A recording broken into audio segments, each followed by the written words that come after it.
أحداث مهمة وتعيين سيد عبد الحفيظ مدير الكرة للنادي الأهلي السابق، رجوعه من جديد، مش هيرجع لا هيرجع. كلام كتير اتقال الفترة دي، ولكن أنا هقولك الحقيقة فين، بس بعد ما تعمل لايك للفيديو وتشترك في القناة وتفعل الجرس على الكل. القرارات اللي النادي الأهلي طبعا طلع بيها معروفة خلاص، ولكن عايز أقول لكم يا جماعة، كابتن سيد عبد الحفيظ مش هيرجع الفترة دي خالص، على الأقل الموسم ده خلاص. بالمناسبة هو معروض عليه إن هو يشتغل في قناة النادي الأهلي. يا ريت بس نعمل لايك للفيديو ونشترك. معروض عليه إن هو يشتغل في قناة النادي الأهلي ببرنامج أساسي في السهرة مع الكابتن أحمد شوبير، اللي هيبقى البرنامج الرئيسي في تقديم المباريات. طبعا مش هيبقى فيه تقديم، لأن ممنوع أي نادي يبث مباريات على القناة الشخصية بتاعته، ولكن هيبقى فيه استوديو تحليلي بقيادة الكابتن أحمد شوبير، وهتبقى فيه مفاجآت بشركة روزنامة. الموضوع هيبقى قوي جدا. فالكابتن سيد عبد الحفيظ اتعرض عليه إنه هو يعمل برنامج على قناة النادي الأهلي، وعرضوا عليه مبلغ محترم، ولكن هو لحد اللحظة مش بيفكر في الماديات، ومش بيفكر في أي حاجة غير إن هو بيقول هل صح إن نرجع دلوقتي ولا غلط؟ هل ينفع إن نرجع دلوقتي ولا ما ينفعش؟ وأي إنسان هيبدأ يسأل الأسئلة دي، خصوصا بعد ما مشي في الفترة الأخيرة بالشكل اللي شفناه، فمن حقه إن هو يفكر. وما ردش ولا في أي تعليق لحد اللحظة اللي بكلمكم فيها في الفيديو ده.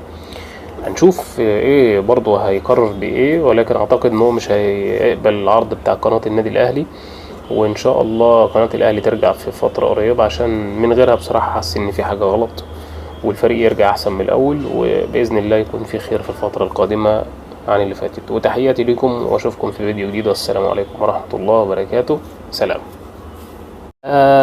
أحداث مهمة وتعيين سيد عبد الحفيظ مدير الكرة للنادي الأهلي السابق، رجوعه من جديد، مش هيرجع لا هيرجع.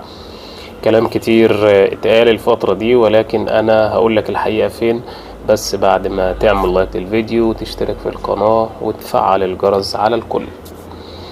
القرارات اللي النادي الأهلي طبعا طلع بيها معروفة خلاص، ولكن عايز أقول لكم يا جماعة، كابتن سيد عبد الحفيظ مش هيرجع الفترة دي خالص، على الأقل الموسم ده خلاص.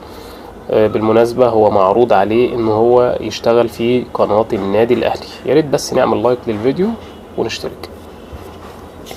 معروض عليه إن هو يشتغل في قناة النادي الأهلي ببرنامج أساسي في السهرة مع الكابتن أحمد شوبير، اللي هيبقى البرنامج الرئيسي في تقديم المباريات. طبعا مش هيبقى فيه تقديم، لأن ممنوع أي نادي يبث مباريات على القناة الشخصية بتاعته، ولكن هيبقى فيه استوديو تحليلي بقيادة الكابتن أحمد شوبير، وهتبقى فيه مفاجآت بشركة روزنامة.